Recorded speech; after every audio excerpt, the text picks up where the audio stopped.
So நீங்கள் ஒரு D2C பிராண்டுக்கு கூகுளையோ மெட்டாலையோ ad run பண்ணுறீங்க அப்படின்னா இந்த டேர்மை பற்றி கண்டிப்பாக நீங்கள் தெரிஞ்சிருக்கணும். இந்த டேர்ம் பற்றி அப்படின்னா டேட்டா லேயர்னு சொல்லுவோம். ஸோ நீங்கள் ஒரு e-commerce பிராண்ட் ரன் பண்ணுறீங்க அப்படின்னா டேட்டா லேயர்ன்றது ரொம்ப இம்பார்ட்டன்ட். ஸோ டேட்டா லேயரை பற்றி அப்படின்னா ஜாவாஸ்கிரிப்ட் ஆப்ஜெக்ட்னு சொல்லுவோம். அதை ஸோ நம்ம வெப்சைட்ல நடக்கிற ஈவெண்ட்ஸ் எல்லாமே பார்த்தீங்க அப்படின்னா டேட்டா லேயர் மூலியமா கூகுள் டேக் மேனேஜர் போகும். கூகுள் டேக் மேனேஜர்லேருந்து நம்மளோட ஆட் பிளாட்ஃபார்முக்கு ட்ரான்ஸ்ஃபர் ஆகும். ஸோ இந்த டேட்டா லேயர் ஒழுங்கா ஃபங்க்ஷன் ஆகல அப்படின்னா ப்ராடக்ட்டோட அடிஷனல் இன்ஃபர்மேஷன் ப்ராப்பராக ட்ரான்ஸ்ஃபர் ஆகாது. ஸோ டேட்டா லேயரை எப்படி எனேபிள் பண்ணுறது அப்படின்னா உங்களோட WooCommerce வெப்சைட் போய்க்கோங்க. இதில் ஆட் பிளகின் கொடுத்துக்கோங்க. ஸோ இங்கே பிளகின் சர்ச்சில் பார்த்தீங்க அப்படின்னா GTM ஃபார் WP ஆட் பண்ணிக்கோங்க. So GTM for WP add பண்ணிட்டு சர்ச் கொடுங்க. ஸோ GTM ஃபார் WP சொல்லிட்டு ஒரு பிளகின் வரும். ஸோ ஆல்ரெடி நான் இன்ஸ்டால் பண்ணுறனால அது ஆக்டிவ்னு வருது. ஸோ இன்ஸ்டால் இன்னும் நீங்கள் பண்ணல அப்படின்னா இந்த மாதிரி இன்ஸ்டால் நவுன்னு சொல்லிட்டு ஒரு ஆப்ஷன் வரும். அதை இன்ஸ்டால் பண்ணிக்கோங்க. இன்ஸ்டால் பண்ணிட்டு ஆக்டிவேட் கொடுத்துக்கோங்க அந்த பிளகினை. ஸோ ஆல்ரெடி இந்த பிளகின் ஆக்டிவ்ல இருக்கு. ஸோ இப்போ நான் செட்டிங்ஸ் போய்க்கிறேன். ஸோ செட்டிங்ஸ்ல பார்த்தீங்க அப்படின்னா கூகுள் டேக் மேனேஜர் சொல்லிட்டு ஒரு ஆப்ஷன் இருக்கும். அதை கிளிக் பண்ணிக்கோங்க. ஸோ இந்த இடத்துல பார்த்தீங்கன்னா கூகுள் டேக் மேனேஜர் ஐடி சொல்லிட்டு ஒரு ஆப்ஷன் இருக்கும். இந்த இடத்துல உங்க GTM ஐடியை பிளேஸ் பண்ணிக்கோங்க. ஸோ GTM ஐடி பார்த்தீங்கன்னா உங்க கூகுள் டேக் மேனேஜர்ல இந்த இடத்துல இருக்கும். இந்த ஐடி அப்படியே காப்பி பண்ணிக்கோங்க.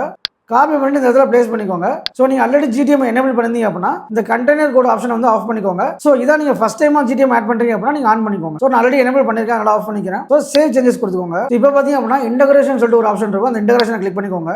ஸோ இன்சைட் இன்டகிரேஷன் WooCommerce சொல்லிட்டு ஒரு ஆப்ஷன் இருக்கும். அதை கிளிக் பண்ணிக்கோங்க. ஸோ இங்கே ட்ராக் e-commerce சொல்லிட்டு ஒரு ஆப்ஷன் இருக்கும். அதை எனேபிள் பண்ணிக்கோங்க. ஸோ இதை எனேபிள் பண்ணிட்டு சேவ் சேஞ்சஸ் கொடுங்க. ஸோ இப்படி தான் பார்த்தீங்க அப்படின்னா நம்ம டேட்டா லேயர் எனேபிள் பண்ணணும். ஸோ இந்த டேட்டா லேயர் ஒர்க் ஆகுதா இல்லைன்னு சொல்லிட்டு நம்ம செக் பண்ணி பார்க்கணும். ஸோ கூகுள் டேக் மேனேஜர் போய்க்கோங்க. ப்ரிவியூ கொடுத்துக்கோங்க. ஸோ எக்ஸாம்பிளுக்கு நான் ப்ராடக்ட்டோட லேண்டிங் பேஜ் ஆட் பண்ணிருக்கேன். தென் கனெக்ட் கொடுக்குறேன். ஸோ பேஜ் லோட் ஆனதுக்கு அப்புறம் பார்த்தீங்கன்னா டேக் அசிஸ்டன்ட் ஃபயர்னு சொல்லிட்டு வருது. தென் நான் டேக் அசிஸ்டன்ட் போறேன். ஸோ லெஃப்ட் சைடில் பார்த்தீங்க அப்படின்னா வியூ ஐட்டம் சொல்லிட்டு ஒரு ஆப்ஷன் இருக்கு. நீங்க டேட்டா லேயரை ப்ராப்பரா எனேபிள் பண்ணா மட்டும் தான் வியூ ஐட்டம் வரும். ஸோ நீங்க வியூ ஐட்டம் கிளிக் பண்ணுங்க.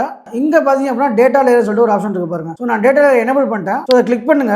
ஸோ இதில் பாருங்க e-commerce சொல்லி ட்ராக் ஆகுது. அது கீழே பார்த்தீங்க அப்படின்னா கரன்சி, வேல்யூ, ஐட்டம்ஸ், இந்த மாதிரி இன்ஃபர்மேஷன் எல்லாம் கேப்சர் ஆக ஸ்டார்ட் ஆகும். ஸோ இது ப்ராப்பரா கேப்சர் ஆனா மட்டும் தான் இந்த இன்ஃபர்மேஷனை நம்ம ஆட் பிளாட்ஃபார்முக்கு அனுப்ப முடியும். உங்க கேம்பெயின் நல்லா பெர்ஃபார்ம் ஆகணும் அப்படின்னா கிரியேட்டிவ் அண்ட் ஆடியன்ஸை மட்டும் ஃபோக்கஸ் பண்ணா பார்த்தாது, ப்ராப்பரான சிக்னலையும் நம்ம அனுப்ப தெரிஞ்சிருக்கணும். ஸோ டேட்டா லேயர் பார்த்தீங்க அப்படின்னா ரொம்ப இம்பார்ட்டன்டான ஒரு கான்செப்ட். ஸோ இந்த மாதிரி பர்ஃபார்மன்ஸ் மாதிரி இன்சைட்ஸ்க்கு மறக்காம ஃபாலோ பண்ணிக்கோங்க.